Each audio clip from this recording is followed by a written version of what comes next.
স্বাগত। এখন সকালে পুরো আয়োজনে আপনাদের সঙ্গে আছে আমি জানসিন জুথিকা। চলতি মাসের প্রথম 24 দিনের রেমিটেন্স এসেছে $150 কোটি। এর মধ্যে 19 থেকে 24 জুলাই 6 দিন এসেছে $7.80 কোটি, যেখানে প্রথম 18 দিনে প্রতিদিন গড়ে প্রবাসী আয় আসে $7.90 কোটি করে। গড়ে আয় কমে আসায় এখনই চিন্তার কোনো কারণ নেই বলে জানান ব্যাংকাররা। তবে আগামী দিনে রেমিটেন্স প্রবাহ কমে গেলে এই বিষয়ে ভাবতে হবে বলে জানিয়েছেন বিশ্লেষকরা। বিস্তারিত দেখুন আতাউর নিয়নের প্রতিবেদনে।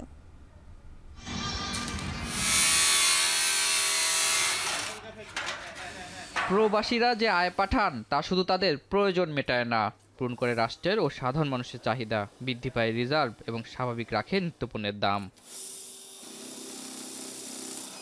আর সেই রেমিটেন্স যোদ্ধাদেরই অর্থ পাঠাতে সমস্যায় পড়তে হয় গেল 19 জুলাই। উদ্ভূত পরিস্থিতিতে ব্যাংকসহ আর্থিক খাতের সব লেনদেন বন্ধ থাকায় 23 জুলাই পর্যন্ত কোনো অর্থই পাঠানো সম্ভব হয়নি অনেকেরই। এতে ব্যাংকের লেনদেন বন্ধ হওয়ায় দু একদিন পরেই কেউ কেউ শুরু করেন হুন্ডির মাধ্যমে টাকা পাঠানো। টাকা পাঠাতে পারি নাই, এটা তো দেশে একটা পরিস্থিতি খুব খারাপ ছিল, যার দরুন আমরা টাকা পাঠাতে পারি নাই। টাকা না পাঠাইলে পরিবারে কেমনে চলবে? ইমার্জেন্সি টাকা পাঠানোর দরকার ছিল, তাও পাঠাইতে পারি নাই। বিভিন্ন মানুষ বিভিন্ন পন্থা নিয়ে চেষ্টা করছে টাকা পাঠানোর জন্য, কেউ পারছে কেউ পারে নাই। তবে 24 জুলাই থেকে সীমিতভাবে আর্থিক খাতের লেনদেন শুরু হলেও রেমিটেন্স প্রবাহ সেরকম দেখা যায়নি।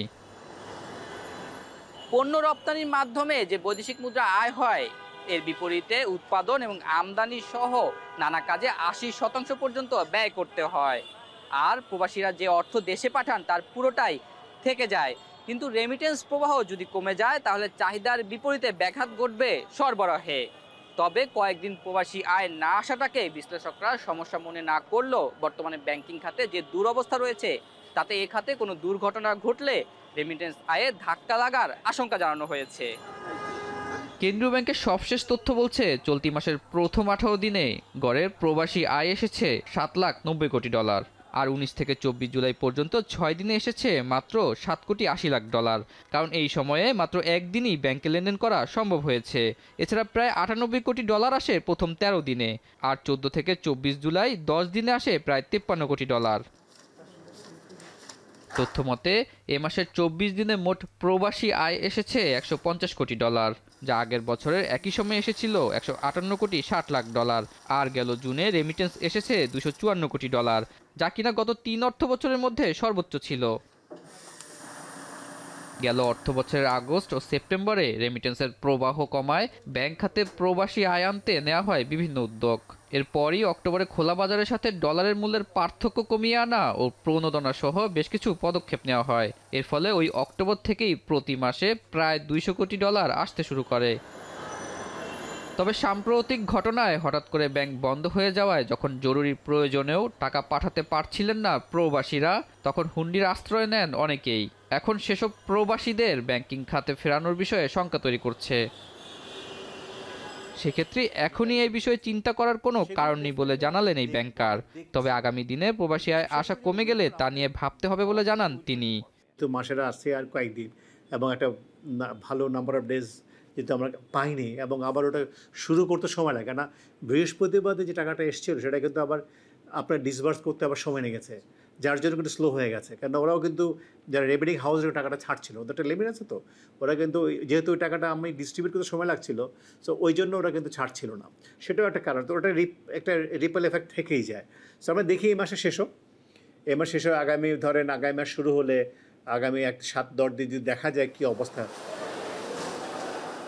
সাম্প্রতিক ঘটনায় কয়েকদিন ব্যাংক লেনদেন বন্ধ থাকায় সার্বিক রেমিটেন্সের প্রভাব পড়েছে বলে জানান এই বিশেষজ্ঞ, যা সাময়িক সময়ের জন্য বলে জানান তিনি। সেটা হলো যে এই ফ্রিল্যান্স যারা কনসাল্ট করে, ওই কি বলে অনলাইন কোডিং করে ইত্যাদি ইত্যাদি, তাদের টাকাটা যেমন হয়তো লস, তাদের সাথে যোগাযোগ করতে পারছে না, তাদের কাছে কন্ট্রাক্টটা দিতে পারছে না, হয়তো অন্য জায়গায় চলে গেছে, সেখানে একটা বড় একটা লস হবে। সেটা পার্টলি রেমিটেন্সের মধ্যে দিয়েই ওটা টাকাটা আসে হয়তো। তৃতীয়ত হচ্ছে যে কিছু লোক হয়তো বাংলাদেশে জমি জমা বাড়িঘর ইত্যাদি কেনার জন্য অনেক সময় পাঠায়, সেটাও হয়তো ব্যাহত হয়ে যেতে পারে।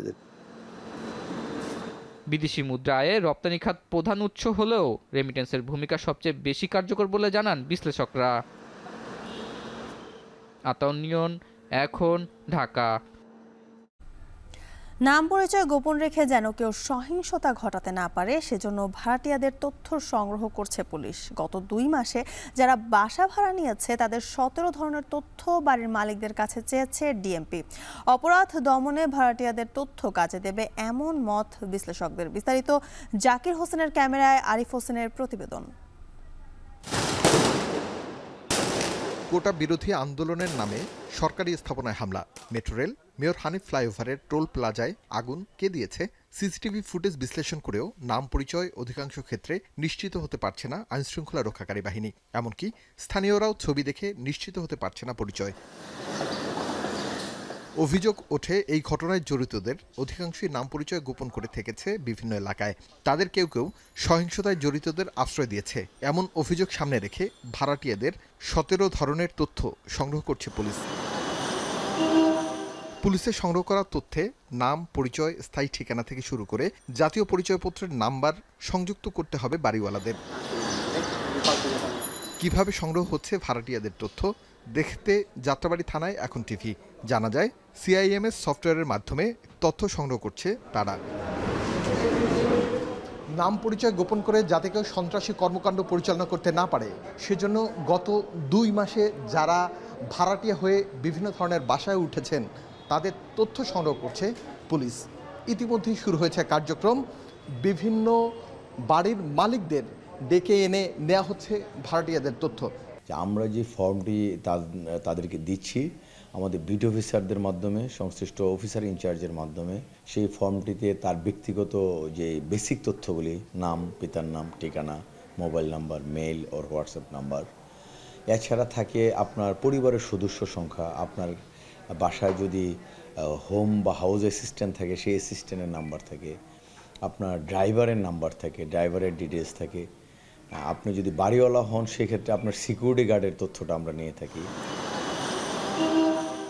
বিভিন্ন অপরাধী ও জঙ্গি সংগঠনের সদস্যরা বাড়ির মালিককে ভুয়া নাম ঠিকানা দিয়ে বাসা ভাড়া নিচ্ছে কিনা সে ব্যাপারে বাড়ির মালিকদের সচেতন করাও এই পদক্ষেপের উদ্দেশ্য, দাবি ঢাকার পুলিশ প্রধানের। ঢাকা শহরে যে তাণ্ডব লীলা, যে ধ্বংসলীলা চালিয়েছে এদের একটি বড় অংশই কিন্তু ঢাকা শহরের বাইরে থেকে ভাড়াটিয়া হিসেবে বা তাদের কোনো অপতৎপরতা বা সার্থক করার উদ্দেশ্যে তারা এখানে এসেছিল। সেটি কিন্তু আমরা আমাদের এই যে নাগরিক তথ্য ফরম সেটি বিচার বিশ্লেষণ করলে আমরা পেতে পারি এবং টেলিভিশনের পর্দায় বা সিসিটিভির ক্যামেরায় আমরা যাদেরকে দেখতে পেয়েছি সেগুলো আমরা মিলিয়ে দেখে ব্যবস্থা করছি যে সমস্ত দুষ্কৃতিকারী এরকম ধ্বংসলীলার সাথে জড়িত ছিল, নারকীয় তাণ্ডবের সাথে যারা জড়িত ছিল তাদের আইনের আওতায় নিয়ে আসা হবে অচিরেই।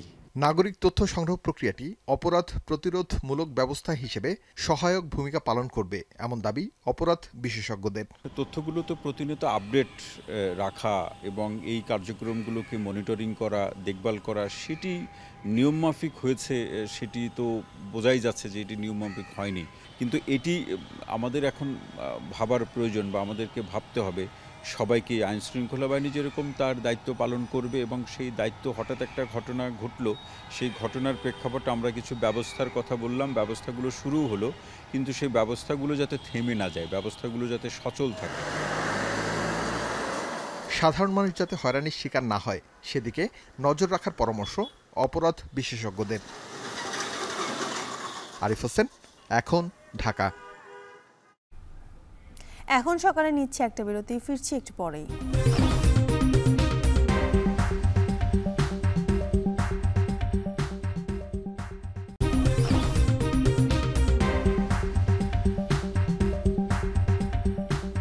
বিরতির পর ফিরে এলাম, আপনারা দেখছেন এখন সকাল। গোখাদ্যের মূল্যবৃদ্ধির সংকটে ফেলেছে উত্তরের জেলা নাটোরের দুগ্ধজাত শিল্পকে। লালন পালন খরচ বাড়ায় বাণিজ্যিক খামারগুলোতে কমেছে গরুর সংখ্যা, যার প্রভাব পড়েছে দুধ উৎপাদনে। পাশাপাশি সংকটে পড়ছে মিষ্টান্ন খাত। মাহবুব হোসেনের প্রতিবেদন, ছবি তুলেছেন জাহিদুল ইসলাম সুমন। হরেক রকমের মিষ্টান্ন তৈরিতে ব্যবহার হয় দুধ।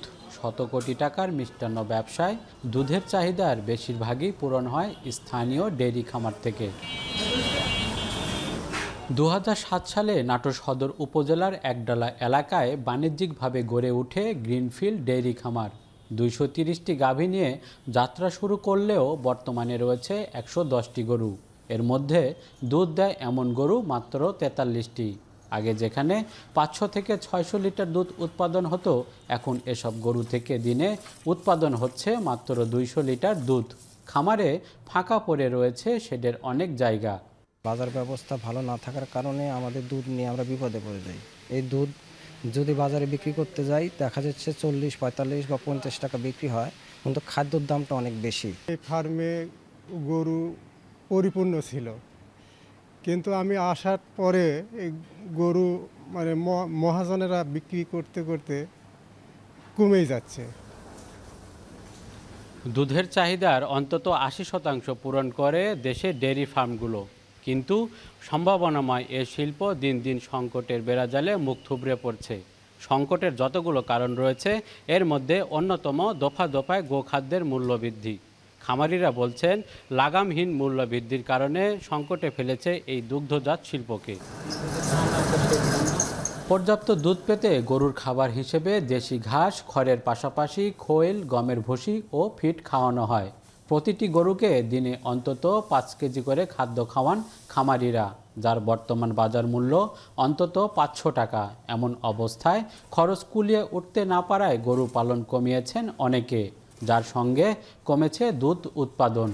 খাওয়ার দাম আগে ছিল 35 টাকা কেজি, তখন আমরা গরু পালিছে, গরুতে উন্নমান হয়েছে, লাভ হয়েছে বেশি। খাদ্যর যে দাম সেটা দিয়ে আমরা গাভী লালন পালন করে পোষাচ্ছে না। খাদ্যের দাম এবং দুধের দাম সমন্বয় করতে গিয়ে খামারিরা আসলে যে দুগ্ধজাত যে খামার সেটার প্রতি ইন্টারেস্ট হারাচ্ছে।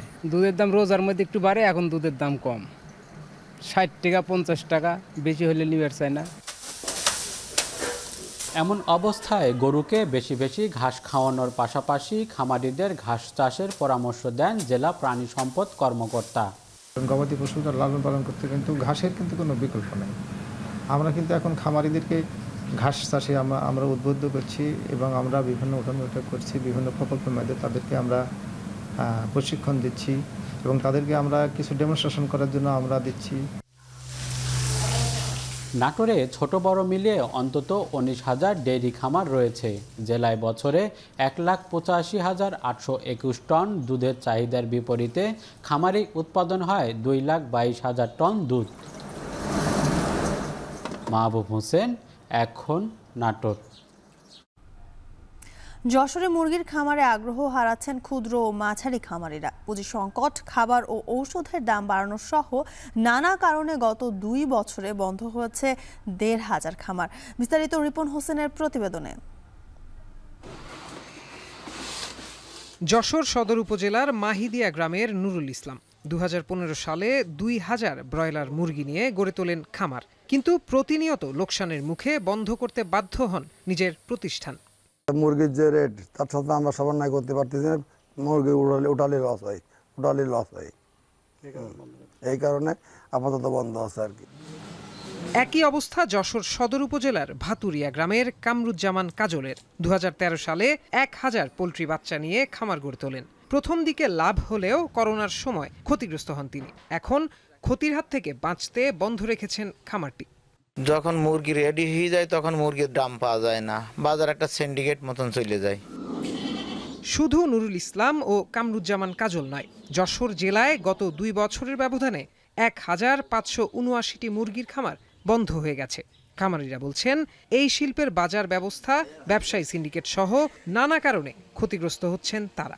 খাদ্যের দাম বেশি, বাচ্চার দাম বেশি, সবকিছু মিলে আমি মনে করেন ব্যবসায় লাভ করতে পারছি না, যার কারণে আমার এখন বর্তমান বন্ধ রয়েছে। আমাদের মার্কেটিং ব্যবস্থা কোনো কিছু কন্ট্রোলে নাই। কোনো সময় মুরগির কেজি বিক্রি করছি আমরা বিশেষ করে করোনার মধ্যে 130 টাকা, যা আমাদের খাদ্য বাচ্চার দামে ওঠেনি। ন্যায্য মূল্য পাচ্ছি না পাওয়ার কারণে প্রতিটা আমরা চালানে লস খাতি আমরা এক পর্যায়ে এখন বন্ধ করে দিয়েছি। গত 1 বছরের ব্যবধানে মুরগির খাবারের দাম বেড়েছে 2 থেকে 3 গুণ। 1 বছর আগেও 2100 টাকা দিয়ে যে ফিড পাওয়া যেত, সেই ফিড হয়েছে 3,500 টাকা।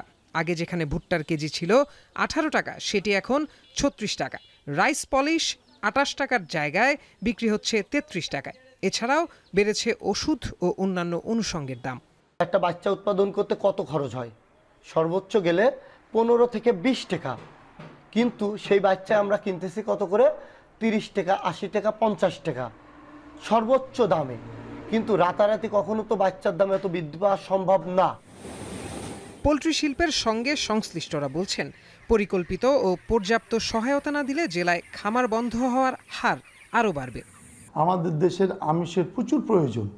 এই আমিষের চাহিদা অব্যাহত রাখার জন্য অবশ্যই ডিম, মুরগি, মাংস এগুলা সঠিকভাবে উৎপাদন করার জন্য আমাদের অব্যাহত চেষ্টা থাকতে হবে। খামারিদের সব ধরনের সহযোগিতা করা হচ্ছে বলে জানান এই প্রাণী সম্পদ কর্মকর্তা।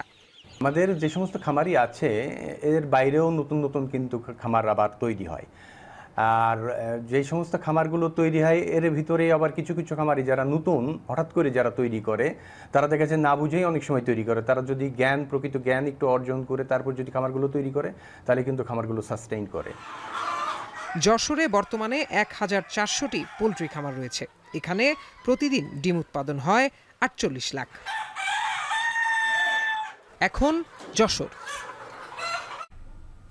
এখন সকালে নিচ্ছি আরেকটা বিরতি, সাথেই থাকুন।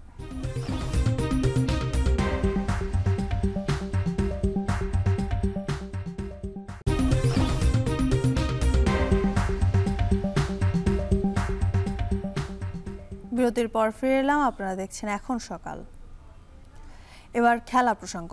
নারী ক্রিকেটারদের বেতন বাড়ছে না। গেল 3 থেকে 4 বছরে দেশের ক্রিকেটারদের বেতন বেড়েছে 40%। তবে এতে সন্তুষ্ট নয় বিসিবির নারী উইং, এমনটাই জানিয়েছেন নারী উইংয়ের চেয়ারম্যান শফিউল আলম নাদেল। এদিকে টেস্ট স্ট্যাটাস পাওয়া নারী ক্রিকেট দলকে অভিষেক টেস্ট খেলার জন্য অপেক্ষা করতে হবে আরও 4 বছর।